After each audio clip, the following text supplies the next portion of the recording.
নমস্কার বন্ধুরা, আমার নাম রূপক দে। আমি একজন professional life saver first aider এবং যোগা থেরাপিস্ট। এবং আমাদের একজন স্যার, যিনি 76 ইয়ার্স ওল্ড, তিনি বিগত 12 দিন ধরে হাসপাতালে ভর্তি ছিলেন। এবং সেটার কারণ ম্যাডাম বললেন যে আমি, সেই কারণটা কি সেটা একবার ম্যাডামের মুখেই জানানো যাক। ম্যাডাম এবং স্যার কাছে যোগা করেন। স্যার একটু তাকান একবার। আজকে 15 দিন পর স্যার আবার যোগা শুরু করেছেন। সবে যোগ নিদ্রা করে উঠেছেন বলে স্যার, ম্যাডাম এরকম এখন পুরো ফ্রেশ হয়ে আছেন। স্যার এখন যোগ নিদ্রা থেকে বেরোচ্ছেন আস্তে আস্তে। তো স্যার আপনি কেমন আছেন এখন? বলুন হ্যাঁ কি না, জোরে বলুন কিছু। জোরে, আরও জোরে। ভালো আছে, এই তো স্যার ঠিক আছে। এবার ম্যাডাম, আপনি কী কারণে যোগা শুরু করেছিলেন? স্যারের যোগা শুরু করেছিলেন। এবং আমার হাজব্যান্ড পার্কিনসনের রোগী, এবং সেটা ধরা পড়েছিল 2021। আস্তে আস্তে আস্তে বাড়তে বাড়তে বাড়তে বাড়তে 2023-এ তখন অনেকটাই বেড়ে গিয়েছিল। এবং 2024-এ এপ্রিল মাস নাগাদ রূপককে আমরা পাই, এবং রূপক আমাদের এক্সারসাইজ শুরু করে। তখন যোগা এক্সারসাইজ নানান রকমভাবে করে এপ্রিলে যখন আমরা ডাক্তারবাবুকে দেখাতে গিয়েছিলাম, তখন অনেকটাই পারে। অনেক কাজ যেগুলো আগে পারতো না, কাঁপুনি টাপুনি অনেক কম ছিল। কিন্তু কেন জানি না, ডাক্তারবাবু নিজেও অবাক হয়ে গিয়েছিলেন, কেন জানি না উনি একটুখানি ওষুধটার ডোজটা বাড়িয়ে দিয়েছিলেন। ঠিক আছে, আমরা সেটাই মেনে চলতাম, কিন্তু আস্তে আস্তে আস্তে আস্তে ওটা কিন্তু খারাপ হতে লাগলো।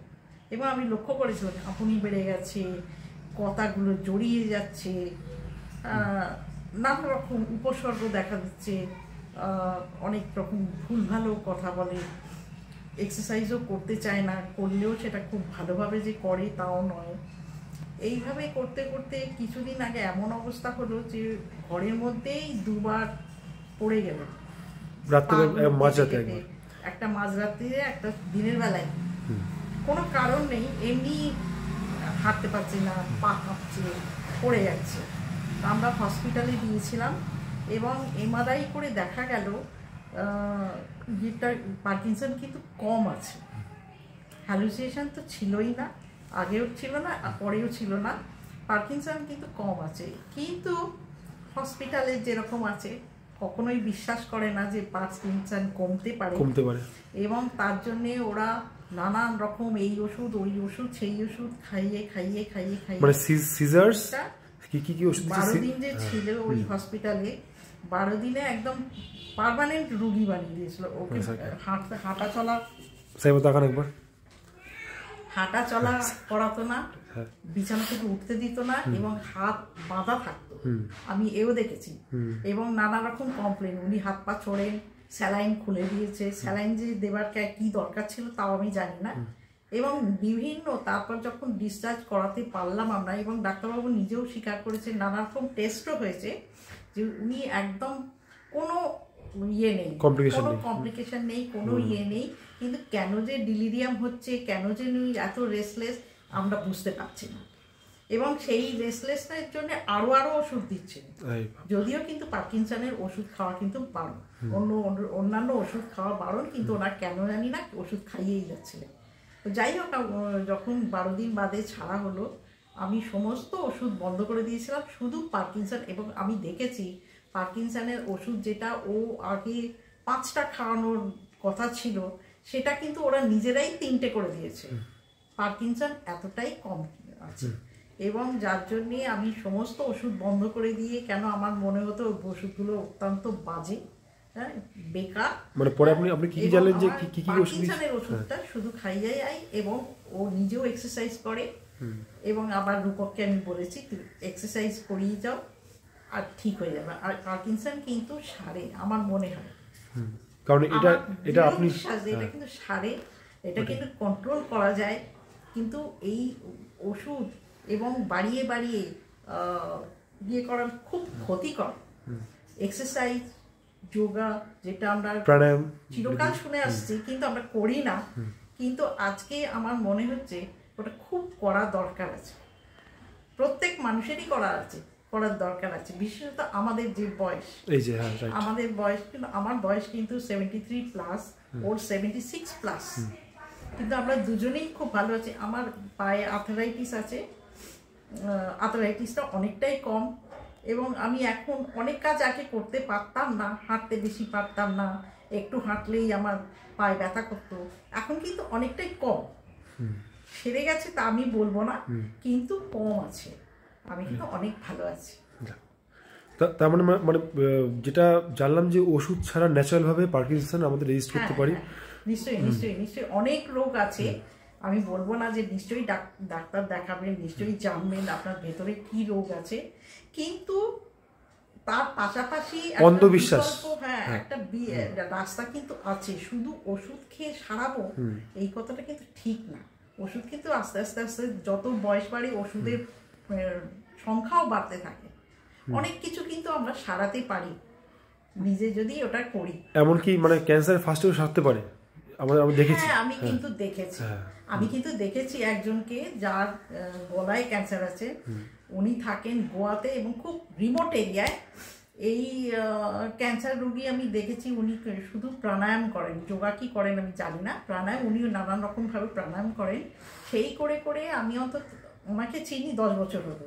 10 বছর কিন্তু ঠিক আছে, কোনো ওষুধ খান না, কোনো ডাক্তারও দেখান না, কোনো হসপিটালও যান না, আছেন। কিন্তু তার হতে পারে তার শরীরে অনেক রকম কষ্ট আছে, আমি জানি না, কিন্তু উনি কিন্তু মানে বেঁচে আছেন। আর মানে ডাক্তার এই যে ডাক্তার হোক বা বাড়ির লোক হোক বা যে নেগেটিভ কথাবার্তা যে তোমার হবে না, ডাক্তার কি বলছেন যে এটা একটা বিশাল ব্যাপার, যে আপনি শুয়ে পড়বেন, আপনি থাকবেন না। প্রথম যিনি দেখেছিলেন ওকে 2021 সালে, উনি কিন্তু বলেছিলেন এই রোগ তো সারে না, হ্যাঁ ক্রমশ বাড়ে, যা হোক আপনি চেষ্টা করছি, যেটা 5 বছরে উনি বেডরিডেন হতে না হয়, 10 বছর অবধি যদি উনি টানতে পারেন। এই নেগেটিভটার জন্য না আমাদের অনেক ডিলে হয়ে গেছে, এই নেগেটিভটা মাথায় আমার ঢুকেছিল বলে আমরা তেমন কিছু গা করিনি, যে ও তো বাড়তেই থাকবে, ও আর ও শিখে গেছে, ওষুধও খাচ্ছে, বেড়েও যাচ্ছে। কিন্তু এটা আমাদের মাথায় এসছে অনেক লেটে, যার জন্য আমাদের প্রথম 2021 থেকে যদি আমরা এইভাবে এক্সারসাইজ করাতাম, ওর এতদিনে কিন্তু সুস্থ হয়ে যাওয়ার কথা, পুরোপুরি সুস্থ হয়ে যাওয়ার কথা। সেটাই, তার মানে আমরা নিজের উপর ভরসা রাখবো, এক্সারসাইজ করবো, প্রাকৃতিক হিলিংয়ের দিকে মন দেওয়ার চেষ্টা করবো, যাতে প্রাকৃতিকভাবে কতটা ঠিক করে। আর ওষুধ অন্ধবিশ্বাসভাবে আমি খাবো না। এখন যা অবস্থা চলছে, আমি সবাইকে এটাই আর কি বলবো যে আমরা যেন ওষুধ মানে চোখ বন্ধ করে না খাই। হ্যাঁ অবশ্যই নেট হয়ে গেছে, সবাই দেখতে পারি যে কী কারণে ওষুধটা খাচ্ছি। হ্যাঁ কারণ খেলেই যে ভালো হবে তার কোনো গ্যারান্টি নেই। সব জায়গাতে এখন আমাদের কিন্তু মানে ব্যবসায়ী বলতে যাই যে হ্যাঁ। আর একটা কথা আমি এই সুযোগে বলি, যেটা আমার খুব বিশ্বাস, আননেসেসারি ওষুধ খাবেন। ধরুন আমার যদি অম্বল হয়, এটা খুব কমন, বিশেষত মেয়েদের, এটা ওটা খেয়ে নিলাম অম্বল হয়ে গেল, তেলে ভাজা খেয়ে নিলাম অম্বল হয়ে গেল, তখন জেলুসিল না খেয়ে একটা লবঙ্গ চিবোলেই কিন্তু হয়ে যায় কাজ। এটা আমি দেখেছি। বা হঠাৎ যদি গ্যাস হয়, প্রচন্ড ব্যথা, গ্যাসের ব্যথা, তখন কিন্তু গোলমরিচ চিবিয়ে খেয়ে 1 গ্লাস জল খেলে নিলে কিন্তু কমে যায়। বা মাথা ধরছে, ওষুধটা যদি বিকল্প ব্যবস্থা জানা থাকে, সেটা কিন্তু আগে প্রয়োগ করা উচিত। সেটাই, এটা আমার বিশ্বাস, এটা আমি ফলো করি, যে ওষুধ যত খাওয়া যায় তার একটা এফেক্ট থাকে, খুব এফেক্ট থাকে, এবং একটা সাইড এফেক্ট, যেটা স্যারেরও আর কি হচ্ছিল। মানে স্যার রিসেন্টলি আমরা ভিডিও শেয়ার করবো, সেটা যে স্যার কীভাবে জগিং করছিলেন, কীভাবে দৌড়াচ্ছিলেন, যেটা ম্যাডাম তার ভাই শ্বশুর আছেন ডাক্তারবাবু, ওনাকে দেখিয়েছেন, ওনারা অবাক হয়েছেন। রিসেন্টলি মানে হসপিটাল যাওয়ার আগে স্যার দৌড়াতেন, স্যার জগিং করছিলেন, হাঁটছিলেন, কিন্তু তারপরে এই ওষুধের সাইড এফেক্টের জন্যই আমি তো ভাবছিলাম যে কেন যে এরকম হলো। তবে ম্যাডাম বললেন যে আপনি মূল কালপিট, আপনার জন্য এটা হয়েছে। আমি কী করলাম, তো ম্যাডাম যখন বললেন যে পার্কিনসন উল্টো কমে গেছে, কিন্তু ওরা ডোজ বাড়িয়ে যাচ্ছেন, তো এই কারণে এটা ব্যাপারটা হয়েছে। তো যাই হোক, এটা স্যার একটু দেখুন স্যার, এই সবাই দেখছি, কিন্তু আপনি যদি এরকম করে থাকেন, স্যার যোগনীতি থেকে বেরোতে পারেনি এখনো। স্যার সব ঠিক আছে তো? এটা তো জোরে বলুন তো, জয় জগন্নাথ বলুন একটুখানি, এই আর একটু জোরে বলুন তো ব্যাস। আর কদিন পর আপনি কোথায় ঘুরতে যাচ্ছেন, কদিনে গিয়ে যাচ্ছেন সেটা বলুন, কদিনে গিয়ে যাচ্ছেন? এই যে স্যারের চোখ খুলেছে, দেখেছে স্যার? কদিন পর কোথায় ঘুরতে যাচ্ছেন সেটা বলুন, কবে ঘুরতে যাচ্ছেন? হ্যাঁ জোরে বলুন, কয় তারিখে যাচ্ছেন? কোন দিন? নতুন বছরের 6 জানুয়ারি। 6 জানুয়ারি। কোথায় যাচ্ছেন? গুজরাট। জোরে বলুন একবার। ব্যাস, স্যারের জন্য তো অনেক শুভকামনা। ম্যাডাম আপনাদের যাত্রা শুভ হোক, নতুন বছর নতুন যাত্রা। আর নিজের উপর বিশ্বাস রাখুন, এগিয়ে চলুন, আর বিশ্বাস রাখুন যোগপথের দিকে, যাতে আপনারা আরও ওষুধ ছাড়াই যতটা পারা যায় ভালো থাকতে পারেন। ঠিক আছে, জয় হিন্দ, ভালো থাকবেন সবাই। ধন্যবাদ ম্যাডাম, নমস্কার।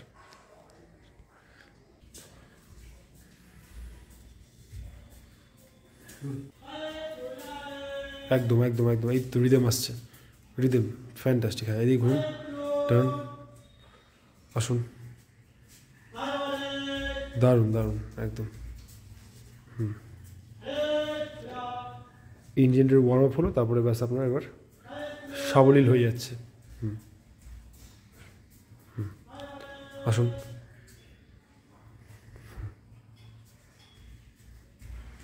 হাতটাকে একদম ব্লেডের মতো এভাবে নিচ্ছেন, ঘুরিয়ে যাচ্ছেন।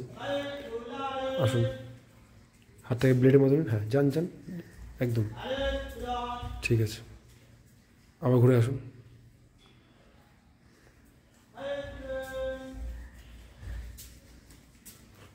আজ 2রা জানুয়ারি 2025। আপনার নিজেকে দেওয়ার গিফট হচ্ছে এই আপনার স্পিড অ্যান্ড রিদম। আসুন,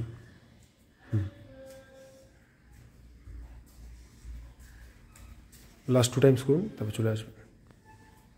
আর 2বার।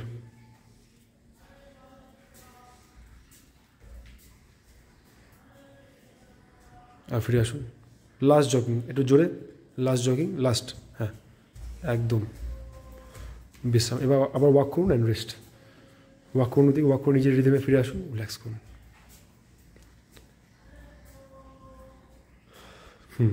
এবার এদিকে ঘুরুন, বলুন জয় জগন্নাথ, হাত তুলে, জয় জগন্নাথ, হাত তুলে, দুহাত তুলে। আর বলুন চলুন গুজরাট। আর মাত্র পরীক্ষা 4 দিন। ওকে, বিশ্রাম। হ্যাঁ, 4 দিন আসতে হবে। আচ্ছা, ঠিক আছে ঠিক আছে ঠিক আছে, একদম একদম ঠিক আছে ঠিক আছে। আপনি পারবেন তো, আসুক না আসুক, আপনি নিজে স্বাবলম্বী, আত্মনির্ভর ভারত হয়ে গেছে, চিন্তা নেই। চলুন।